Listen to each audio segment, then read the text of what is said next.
17절부터 수리아의 아들 요압이 왕의 마음이 압살롬에게로 향한 줄 알고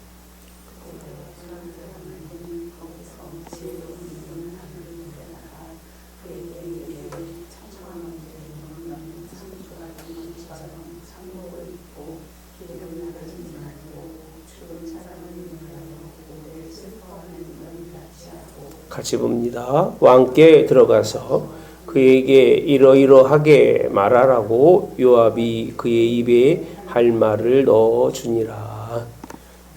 아멘. 오늘 여러분들하고 사무엘하 14장, 사실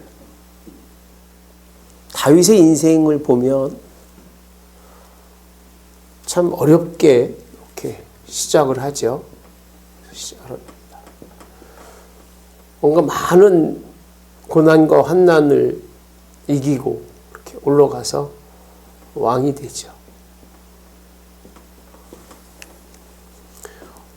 왕이 된 다음에 그가 할 수 있었던 일이 뭐냐라고 했을 때 하나님의 성전에 대한, 하나님께 대한 깊은 관심을 드러내죠.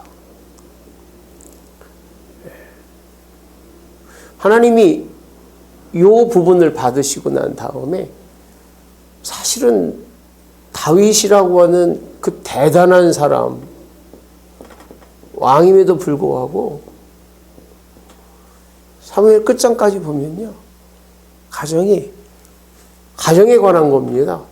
나라에 관한, 이스라엘의 나라에 관한 게 아니라 가정에 관해서 압살롬에 관한 내용이 쭉 14, 15, 16, 17, 18장까지 쭉 이어집니다.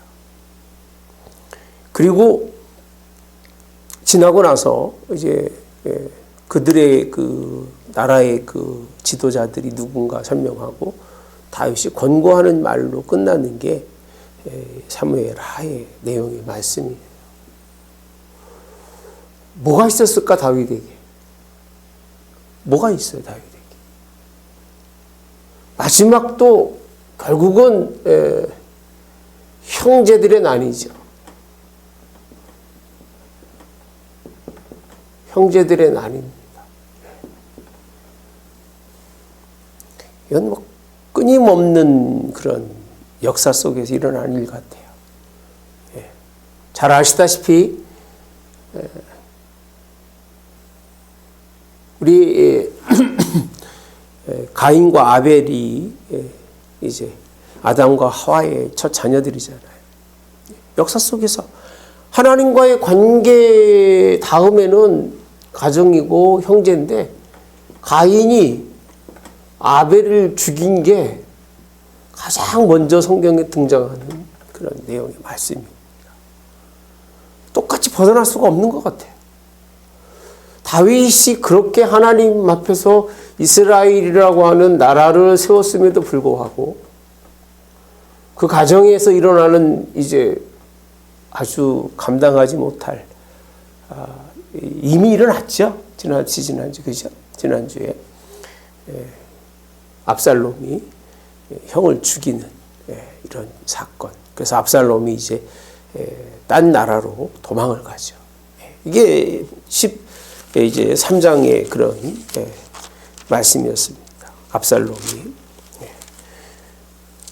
암논이 다말을 그렇게 한 것 때문에 결국은 죽이는 사건이 일어나서 이 사건이 일어난 뒤에 다윗을 보시면요, 다윗이 누구에 대느냐면 압살롬이라고 하는 아들에 대해서 뭐를요? 성경이 이렇게 표현하고 있습니다. 마음이 압살롬에게로 향한 줄 알고라고 되어 있어요.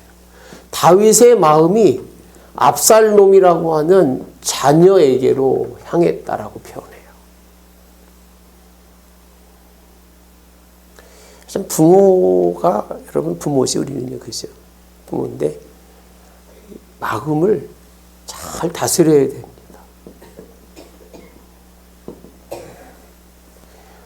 향하다는 얘기는 마음이 거기로 가 있는 것을 누가 알 정도냐면 요압이 알 정도로.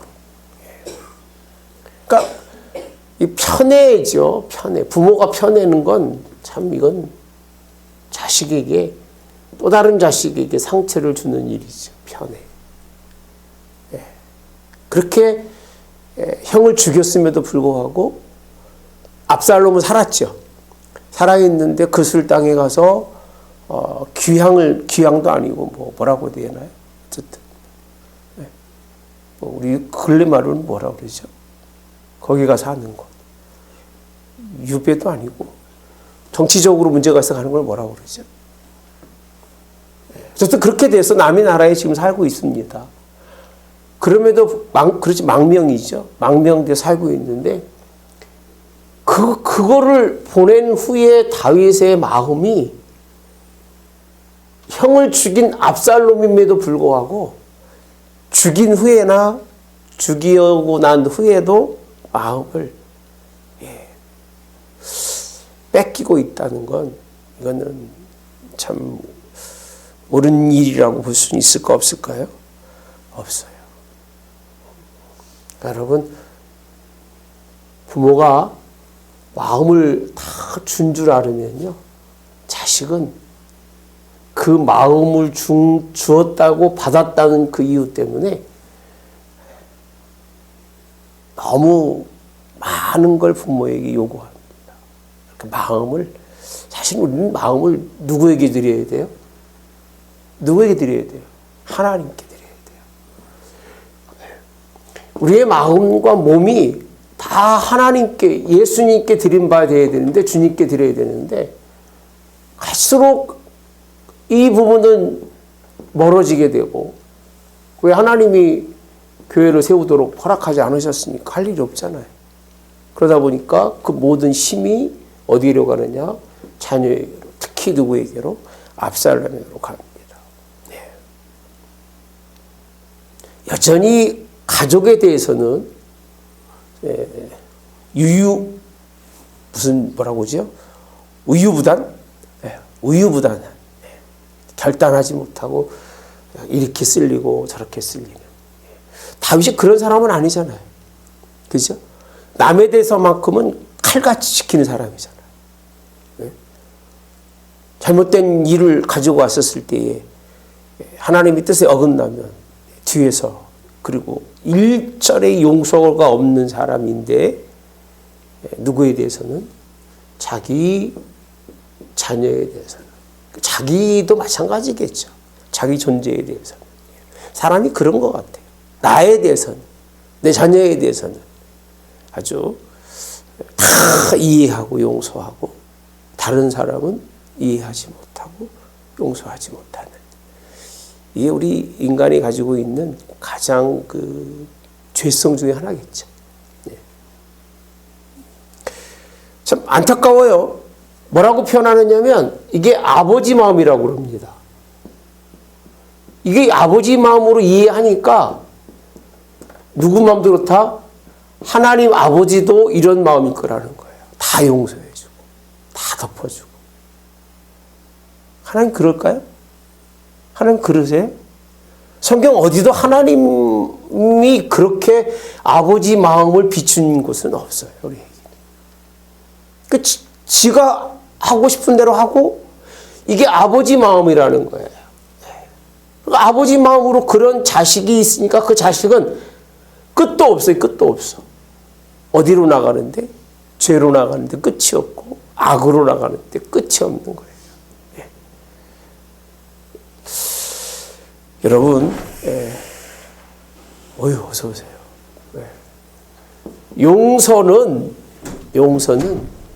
용서, 그리고 이해는요, 하나님의 질서 속에 있는 게 용서고요. 하나님의 뜻 속에서 있는 게 뭐죠? 이해인 거예요. 하나님도 이해하지 않고 용서하지 않는데 다윗이 아버지라고 하는 이유 때문에 자기 아들이 압살롬이 암논 형을 죽였음에도 불구하고 그 마음이 끌려서 결과가 좋았으면 괜찮겠죠, 그죠? 자식에게 마음이 잘못됐음에도 불구하고 마음이 끌려서 이해하고 용서할 수 있으면 뭐 언젠가는 뭐 될 수도 있겠죠. 그런데 이게 15장에 가서는요, 반역으로 갑니다. 반역만이 아니라 이렇게 아버지가 마음을 주면 자녀가 아버지의 마음을 이해하고 10분 이해하고 순종하느냐? 그래요? 아니에요. 이용해 먹는 법은 너무 잘 알아요, 사람이. 이용해 먹는 법. 잘해준 것에 대해서 감사하고, 그러니까 그 얘기 똑같은 거죠. 하나님 아버지가 우리에게 이해와 용서를 통해서 아들까지 주셨는데, 십자가 그죠?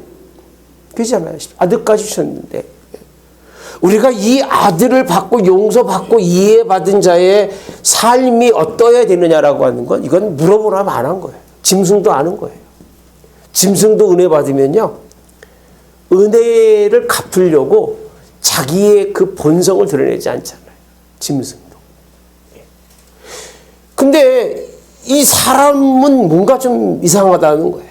아버지 마음으로 그렇게 마음의 중심이 다 그에게 가 있는 것도 문제지만 이 일을 통해서 누가 끼느냐면 요압이라는 사람이 낍니다. 이걸 가만히 보니까 안타까운 거예요. 그 요압이라는 사람은 정치꾼입니다.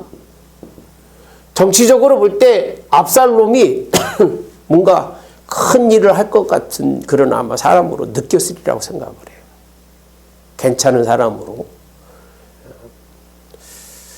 저는 이 일을 통해서 어떤 일을 하느냐면 어떠한 여자를 이제 아마 이 여자도 보통 여자는 아닌 것 같아요.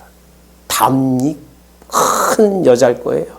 왕 앞에 가서 요압이 입에 준 말을 주는데요. 참 재밌는 표현이 나라가 완성이 되면요. 누가 나서느냐면 모사가 뭐죠? 머리 쓰는 사람들. 가정도 이렇게 되고 나면 왜 이렇게 모사가 많고 아는 사람이 많은지. 요압이 다윗의 마음을 이해한 것처럼 한 여자를 모사로 삼아서 다윗 왕에게 그 여인을 보내서 자기 가정에 쭉 얘기하죠. 문제 있는 걸. 형이 아우를 죽여서 또 아우를 내놓고, 이거 한번 읽어보십시오. 가서. 씨를 말리게 되었다는 얘기를 하게 되니까 다윗 왕이 그러면 안 된다. 그러면서 해결책을 줍니다. 그때 이 모사인 여인이 압살롬에 대해서 얘기하니까 다윗이 누가 보냈는지 이미 알고 있는 거예요. 모압이 보내서. 여러분, 나단이 하나님의 잘 들으셔야 돼요. 나단은 자기의 지혜가 아니에요. 나단은요. 누가 보냈어요? 하나님께서 보내셨어요. 그러니까 가정도 여러분 잘 맡기셔야 돼요. 누구나 다 여러분들에게 좋은 얘기 한다고 좋은 얘기가 하나님의 뜻을 여러분들이 이해하는 게 아니에요. 내용이 아무리 같아도 나단은 잘 들으셔야 됩니다. 하나님의 뜻대로 와서 다윗을 책망하고 다윗에게 살 길을 열어주었다면 요압은요, 여자 모사를 통해서 가정을 살 길을 열어준 게 아니라 가정을 파멸 속에 몰아들어요. 어설픈 지혜자들은 그 지혜 때문에 망하는 거예요. 차라리 미련한 게 낫고 차라리 어리석은 게 나아요. 아니 그 여자를 통해서 압살롬이 이제 오게 되는데, 저는 그래서 이 나단이 통해서 하나님이 일하신 것과 요압이 여자 모사를 보내서 그 입의 말로 가정 속에서 뭔가 화해와 용서와, 그죠? 가정이라고 하는 가정의 친목을 도모하려고 했지만 안 됐습니다. 여러분. 안 됩니다. 이런 방법을 누가 모르겠어요. 누가 모르겠어요. 뭐 화목이 되고 하나 되고 이해라고 용서하라고 하는 건 이거는 그렇게 쉽게 될 수 있는 문제가 아니에요. 이건 정말 이 압살롬에 대한 부모의 그 뭐라고 표현하면 좋을까요? 버리기까지 마음을 완전히 잊어버리기까지 그런 강한 의지와 결단을 가지지 않으면 안 됩니다. 형을 죽인 것에 대한 부모의 단호한 채찍과 훈계가 있지 않으면 다른 형제들이 보면 이해를 못하는 거예요. 누구를 이해를 못해요? 아버지를 이해 못하는 거예요. 하나님이 우리를 용서하신다고 하지만 그 용서 속에는요, 우리의 그래도 하나님의 뜻대로 사는 그거를 보여줬을 때 하나님의 용서와 질서가 이루어지는 거지. 이게 없음에도 불구하고 하나님이 당신 매번 용서해주고 당신 매번 다 이해해 주시고 당신 다 사랑해 주셨으니까 당신은 구원받은 백성입니다 라고 얘기할 수는 없는 거예요. 이게 이렇게 중요한 거예요. 네, 내용 자체가. 네. 다윗은요, 나라와 다른 사람에 대해서만큼은 철저하게 신앙적이었지만 판단해서 정확하게 하나님의 뜻이 뭔지를 분별할 수 있었지만 왕이 되고 난 후에는요, 다윗의 그 모습은 가정에 대해서만큼은요 방임하는 사람이에요. 방임자예요. 방임자. 예. 방임자가 뭔지 아세요? 방관하는 거예요. 그냥. 예. 방관하고 그냥 놔두는 거예요. 요압이 나설 때까지 차라리 본인이 그렇게 마음이 안타까우면 본인이 해결책을 찾아야 되는데 그게 안 되니까 그냥 모압이 나설 때까지 방임하는 사람이 누구냐? 다윗이에요. 다윗이 그렇게 하나님의 마음에 보기 합한 사람이지만 성경에서 보면 이렇게 허점이 많은 사람이에요. 다윗도. 우리야 뭐 얼마나 허점투성이겠습니까? 다윗도 이 정도인데. 예. 그죠? 그러니까 이걸 보면서 한편으로는 좀 마음이 놓여요. 아유, 하나님 다윗도 이 정도인데 우리야 뭐 하나님 무슨 상관이 있겠어요? 예. 이런 생각을 안 할 수가 없습니다만. 예. 다윗은 왕이지만 하나님이 한 가정의 그런 리더로 세웠다는 사실을 잊어버린 거예요. 자기 책임감이 뭔지를. 여러분들도요, 여러분의 책임감에 대해서는 명확히 하셔야 돼요. 내게 맡겨진 하나님의 그 뜻을 명확하게 이해하고 거기에 대한 삶이 있어야 되는데 참 안타깝죠. 그래서 아들을 불러오거든요. 요압을 아들을 불러오는데 아들을 저기 보시면요. 아들을 불러오지만 아들을 봐야 안 봐요? 아들을 안 봅니다. 안 봐요. 만남을 그러니까 무슨 뜻이냐면 아직도 아들에 대한 마음은 가있지만 아들이 하나님의 뜻에 이 형을 죽인 일에 대해서 완벽하게 해결 안 된 걸 아버지는 아는 거예요. 안 보는 이유가.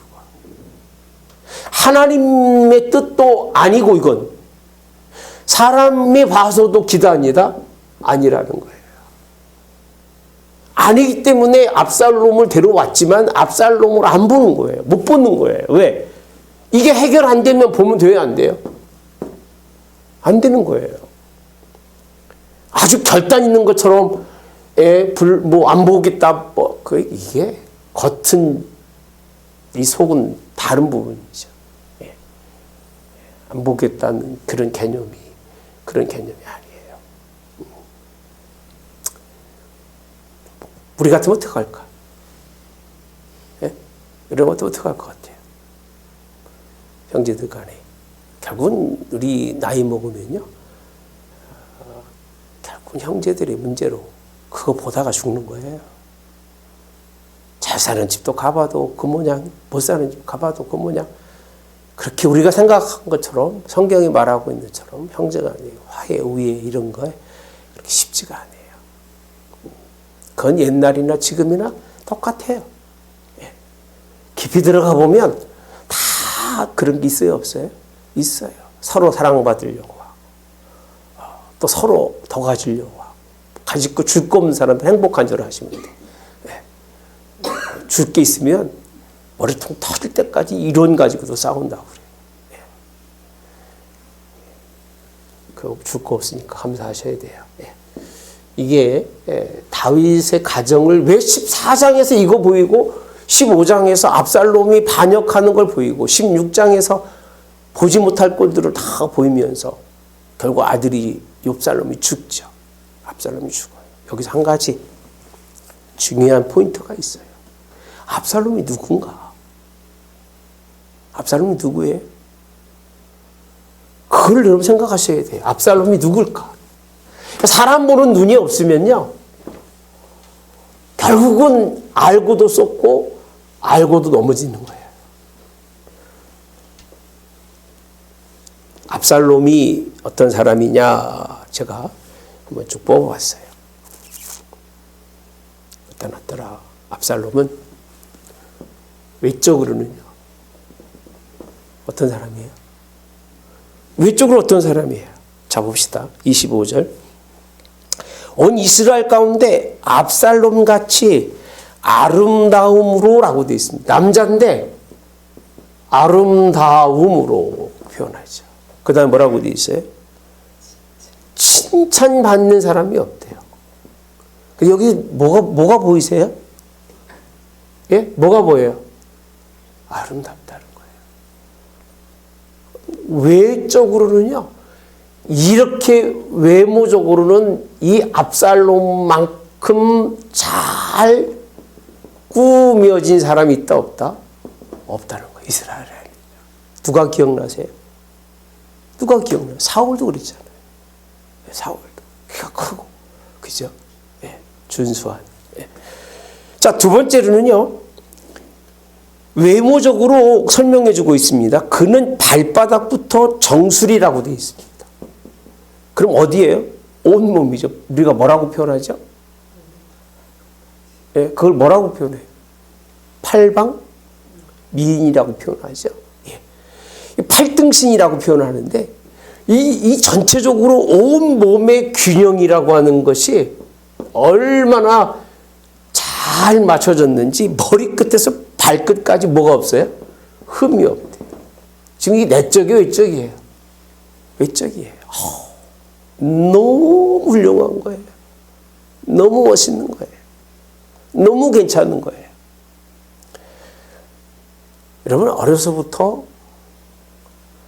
외적으로 훌륭한 사람을 훌륭하게 키우기가 어려운 것처럼 그렇게 힘든 게 없어요. 제가 몇 아이를 보면서 참 쟤는 정말 괜찮다. 이 풍기는 이런 부분들이.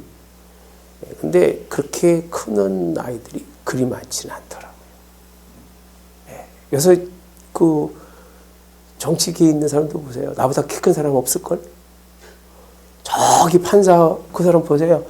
어떻게 저렇게 생겼을지라고 생각할 정도로. 여러분 못 보셨구나. 여러분들이 훨씬 이쁘셔.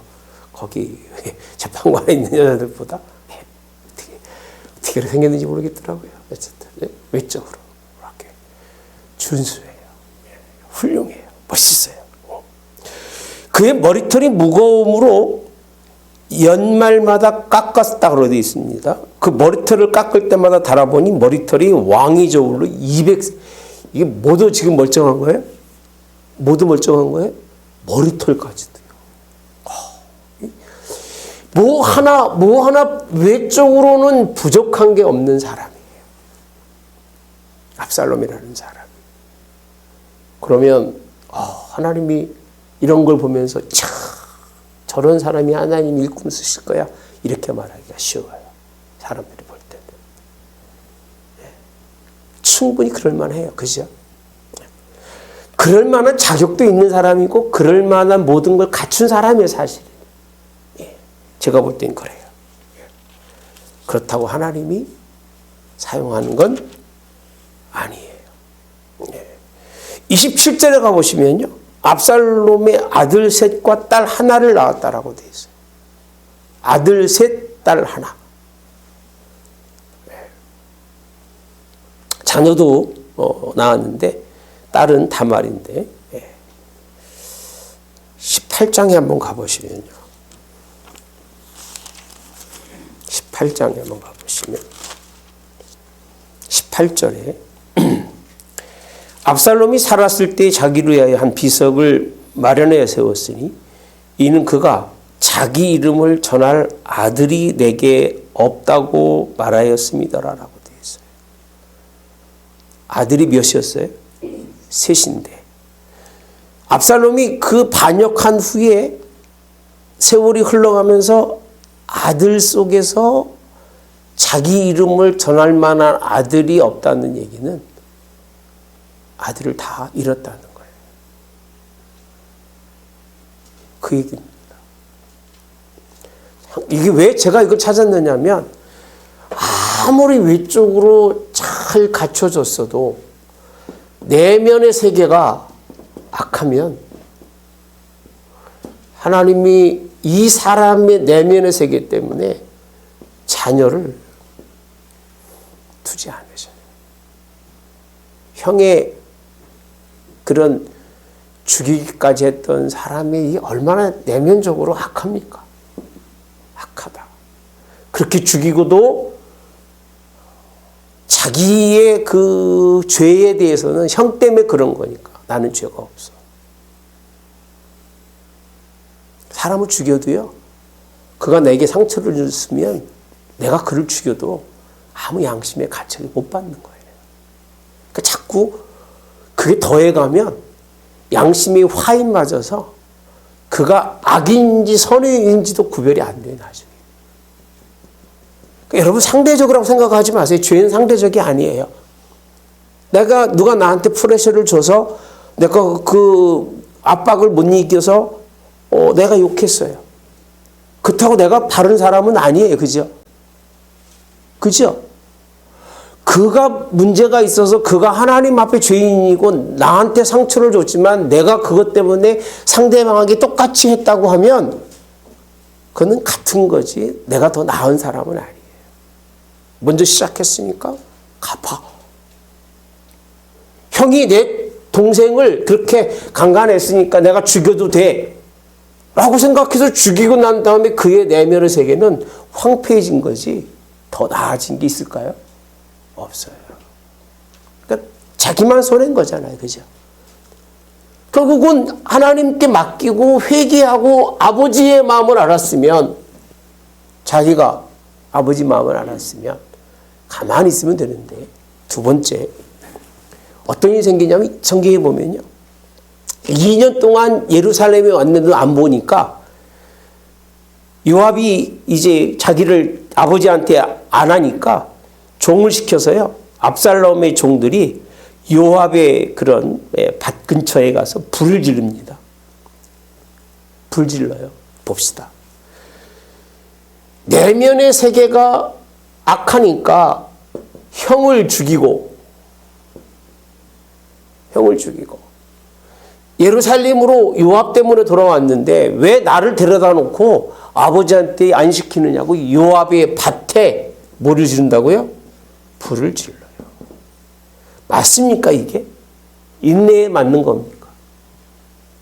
이렇다니까 여러분. 외적으로는 멀쩡한 사람임에도 불구하고 내적으로 자기 여동생이 그런 일이 생겼을 때 그 형을 죽이기까지 암놈을 죽이기까지요 말 한마디 안 합니다. 얼마나 속이 깊을까요? 깊다고 해야 되나? 말 한마디 안 하니까. 예? 정말 이거는 어떤 분이 그래요. 나는 말없이 인생을 살았 진짜 그런 사람들은 무서운 사람인 거예요. 그런 사람 상종하면 노년에 손해 많이 봅니다. 예. 때로는 싫으면 싫은 것도, 힘들면 힘든 표정도, 그렇죠? 또 뭔가 아프면 아픈 표정도 짓고 살아가야 되는데 표정 하나 안 변하는 사람들이 있어요. 그런 사람들하고는 만나면 손해. 압살롬은 그런 사람이에요. 자기를 압술에서부터 구해서 이스라엘까지 돌아오겠는데 아버지 못 만나게 한다고 남의 집 밭에 그렇게 은인으로 모르는 사람이에요. 은인으로 모르고 내가 왕이 되면 당신 내가 잘해줄 거야. 이게 얼마나 교만한 사람이에요. 나를 기대를 그냥 내버려둔다고? 나같이 이렇게 외적으로 훌륭하고 내 동생에 대한 그런 원한도 갚아줄 줄 알고, 예? 그런 마음을 가지고 있었던 이는요, 참 하나님이 보시기에는 최악의 사람이에요. 최악의 사람이에요. 예. 인간이 보기에도 겉과 속이 다른 최악의 사람이에요. 최악의 사람. 그래서 나중에는 누구를 대항한다고요? 아버지를. 예. 더 창피해서 말 못할 정도로. 예. 여러분, 압살롬이라고 하는 이 사람이 평생의 원수를 한 번 품으면, 원수로 한 번 여기면 끝까지 품고 가는 사람이에요. 예. 진짜 무섭죠, 그죠? 예. 그리고 그런 악을 행하고도 얼굴색 하나 안 변하는 사람. 누가 죽든지 말든지. 예. 참 이런 사람 있잖아요. 내 삶에서 그렇게 자기에게 은혜를 베풀었어도 자기의 그 위치를 위해서, 나는 왕이 될 사람이니까 위치를 위해서 왕도 소용이 없어요. 왕도 아버지도 소용없고 요압이라고 하는 군대 대장도 소용없는 거예요. 다 그냥 하여튼 참 이런 사람이 우리나라에서는 없었으면 좋겠어요. 그죠? 교회에서도 그렇고요. 이런 사람이 있어서는 결코 안 돼요. 예. 아주 굉장히 인본적이죠. 예. 요압은요, 내적으로 보면 평생에 품은 것은 잊어버리지 않아요. 여러분, 어제의 그 묶었던 거는 잠자면서 잊어버리라고 돼 있어, 성경에. 어제의, 그러니까 오늘 내가 있었던 그런 불편스러운 거는 잠을 왜 재우신 줄 알아요? 자면서 잊어버리라고. 그리고 내일은 어떻게 일어나라고요? 새롭게. 하나님 안에서 새 사람이 되라고 자른 거지. 아침에 일어날 때 어제 그 묵은 걸 다 가지고 일어나는 그 인생이 얼마나 처참하고 얼마나 힘들겠어요. 털어내지 못하고 일어난다면. 예. 참 아픈 일이죠. 산에 내려다 보니까 이만한 나무 하나가 쓰러졌어요. 진짜 커. 뭐 오래전에 쓰러진 거예요. 나이테를 세보니까 한 70년 된 것 같아요. 1년마다 뭐가 생기는 거예요? 겨울이 지나면서 뭐가 생기는 거예요? 나이테가 생기는 거예요. 그거 보면서 야, 70년 동안 저기 있다가 쓰러져가 다 잘라놨는데 참 이렇게 인생이 70년이라는 세월 동안 다 결이 있구나. 결이 있구나. 결이 바뀔 때마다 나무는 자다가 일어나서 새로워지는 거예요. 꽃도 보세요. 작년에 푹 자고 일어나서 봄 되면 꽃이 펴요, 안 펴요? 새 잎을 내잖아요. 꽃을 피잖아, 그죠? 똑같은 거예요, 여러분들. 하루의 삶의 마무리를 어제 거 잊어버리고 내일 새롭게 하면 얼마나 좋을까요? 이 내면의 세계 속에 외적으로는 아름답지만 내면의 세계 얼마나 어두운지 잊어버리지 못하는 거예요. 그 잊어버리지 못한다는 자기의 그 뭔가에 빠져서 이제는 그 어떤 짓을 해도 상관이 없는 거예요. 형을 죽이든 아버지를 반역하든 남의 집에 불을 지르든 자기 속에 있는 그 풀어내지 못한 그것 때문에 그 인생이 악해지는 거예요. 내면적으로는 정말 악독한 사람이에요. 근데 이제 아버지한테 해결받고 다음 주 날 말씀입니다만 그 후에 압살롬이 자기를 위하여 병거와 말들을 준비하고 호위병 50명을 따로 세웁니다. 그리고 성문 길가에서 어떤 사람이 올 때든지 간에 왕에게 재판받으러 올 때는요, 무슨 일로 왔느냐, 어떻게 왔느냐고 물어보고요. 다 그 일을 해결해 줘요. 무슨 얘기냐면 자기의 그 품은 그 뜻을 위해서 원한과 그 뭔가 해결하지 못한 것을 위해서 어떤 방법이든지 다 동원하는데 이 동원하는 방법이 외적 아름다움처럼 하나님의 뜻을 빙자한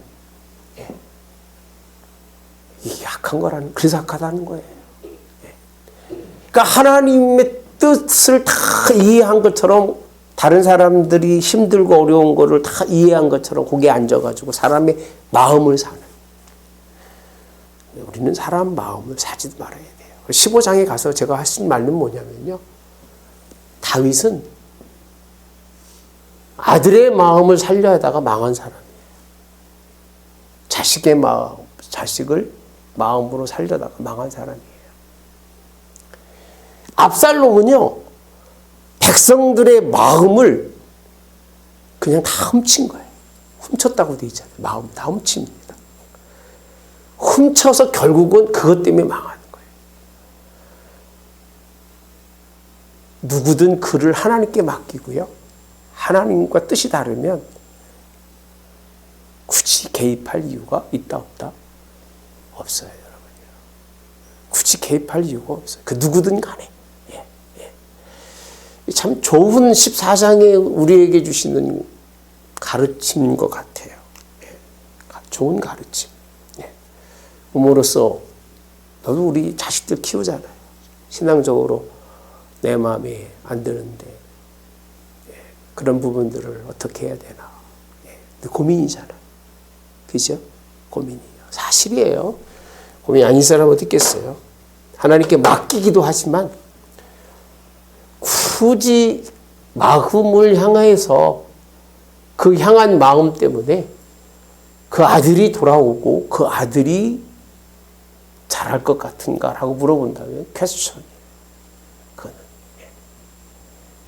오죽하면 그러잖아요. 여러분이 안 키우고 다른 사람이 키웠으면 훌륭한 자식이 될 수 있었을 텐데. 저 그런 생각 참 많이 해요.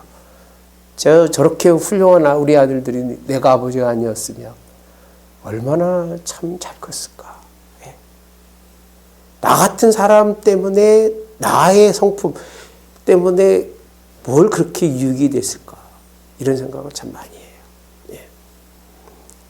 제가 없어도 하나님은 하나님의 뜻대로 이끌어 가시고 인도해 가지만 어설프지 않은 다윗의 그 마음을 빼앗긴 것 때문에 형을 죽이고 형을 죽인 후에도 이 악한 일을 하는데도 불구하고 아무런 책망하지 않는, 그렇게 말합니다.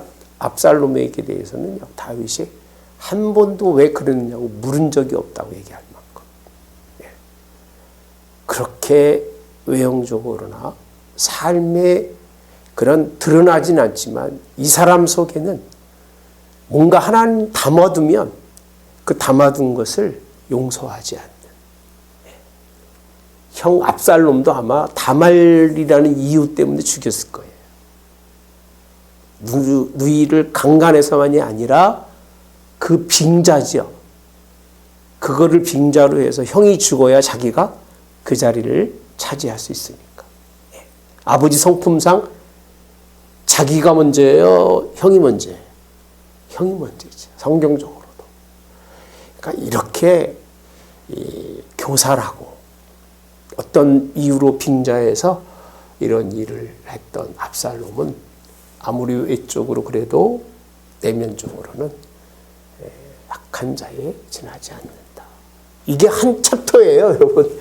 이스라엘 역사 속에서, 다윗의 역사 속에서 굉장히 긴 장을 활약하고 있는 건 이게 잘된 건 일이다? 잘된 일이다? 아니라는 거예요. 예. 여러분, 마음을 하나님 외로는 쉽게 보이지 마시고 뺏기지 마시고 하나님께만 꼭 드릴 수 있기를, 그리고 여러분들이 잘하셔서 여러분 자녀들이 다 하나님이 귀 쓰시는, 우리는 감사해야 돼요. 이 정도의 가문은 아니잖아. 예? 이 정도 가문 아니잖아요. 뭐 그렇다고 뭐 크게 뭐 재벌도 없으시잖아. 예? 감사하셔야 돼요, 여러분요. 이 정도 사는 것도 감사하세요. 할렐루야. 이게 얼마나 감사한지 몰라요. 예. 참, 이 아주 가룟 유다의 특징이 뭐죠? 예수님 팔아먹고도 그 앞에 가서 예수님이 뭐 하죠? 입맞춤 하잖아요. 예. 그 속을, 겉에 있는 것을 다 속을 드러내고 겉으로 그걸 표현할 정도의 가룟 유다가 누구와 같으냐면 압살롬하고 똑같아요. 예. 예. 겉과 속이 다른 건 정말 안 되는 일이고요. 그렇게 돼서는 안 됩니다. 예. 33절을 가보시면, 32절부터 끝에 보시면, 이제는 내가 나로 하여금 왕의 얼굴을 볼 수 있게 하라. 내가 만일 죄가 있으면 왕이 나를 죽이시는 것이 옳으니라 하니라. 요압이 왕께 나아가 그에게 아뢰매 왕이 압살롬을 부르니 그가 왕께 나아가 그 앞에서 얼굴을 땅에 대어 그에게 절하며, 왕이 압살롬과 뭘 맞췄다? 입 맞췄다라고 되어 있어요. 아버지조차도 인정하지 않고 다 죽여서 그 왕의 자리를 차지하겠다는 그 욕심, 이것보다 무서운 죄가 없어요. 사실 이걸 보면 형을 죽인 것도 그 욕심에서부터 시작한 거예요. 예. 자기만이 외적으로 다 사람들이 아름답다 칭찬하고 넌 흠이 없다고 얘기하니까 진짜 흠이 없는 줄 알았던. 그래서 많이 아름다운 사람일수록 지적을 받아야 돼요. 그래 내적으로 강건해지는 거예요. 멋있는 사람일수록 많은 책망을 들어야 그 내면의 세계가 잘 가꿔지는 거예요. 아까 말씀드렸잖아요. 준수한데 하나님께서 버림받은 사람이 많다. 예. 다윗은 그렇게 준수한 사람은 아니었어요. 예. 그런데 하나님이 쓰기 때문에, 하나님 뭘 보지 아니하시고 외모를 보지 아니하시고 뭘 보신다? 중심을 보시는 하나님이라고 말씀해 주고 계시는 것이 본문 하나님이십니다. 이렇게 14장도 요즘 우리 세대 속에서 가정들을 돌아보면서 멀쩡한 가정이 없다고 얘기들 하잖아요. 네. 그런 가정들 속에서 여러분 가정은 좀 은혜 안에 멀쩡하시고 평안하시고 할렐루야. 자녀들이 다 하나님께 인정받는 자식들의 마음 뺏지도 말고 사로잡으려고 하지도 마세요. 버리세요, 차라리. 그러면 하나님이 그들의 마음을 붙드시고 그들을 하나님께로 인도해 가실 거예요. 든든한 후원자가 하나님 되도록 여러분들이 애쓰세요. 내가 후원자 되지 말고 하나님이 후원자 되도록, 나를 의지하거나 보지 않고 하나님을 의지하고 볼 수 있도록 그렇게 여러분들 자녀들이 축복이 되길 바랍니다. 어제는 임자 권사님 나한테 카톡이 다 왔어. 그래서 뭔가 봤더니 우리 손녀딸이 기도하는데 보니까 와, 장원시켜도 되겠대. 이야, 진짜 아주 깔끔하게 제가 그렇게 기도하거든요. 어떻게 딱 모임에 가면 한 30초에서 40초밖에 안 되는데, 그래서 이렇게 잘해 했더니 엄마가 써줬대. 그래서 야, 엄마를 권사 삼어 내가 그랬어, 차라리. 예. 정말 그 정도의 그 기도의 감각이 있다면 하나님이 부르시면 참 좋겠다 생각을 지울 수가 없어요. 예. 그 자랑하셨어. 자랑하셔서 자랑하면 뭐 사야 되는데 모르겠네.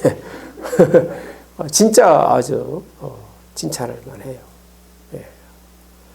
엄마의 신앙의 사랑이 아니라 아이가 친히 예수님이 사랑하시니까 누구도 못 막잖아. 누구도 못 막잖아, 그죠? 예? 그렇게 자녀들이 하나님과의 관계를 가질 수 있는 게 가장 좋은 일이에요. 예. 그렇게 우리 믿음의 가정들이 하나님 만나고 그런 은혜가 있기를 주님의 이름으로 원합니다.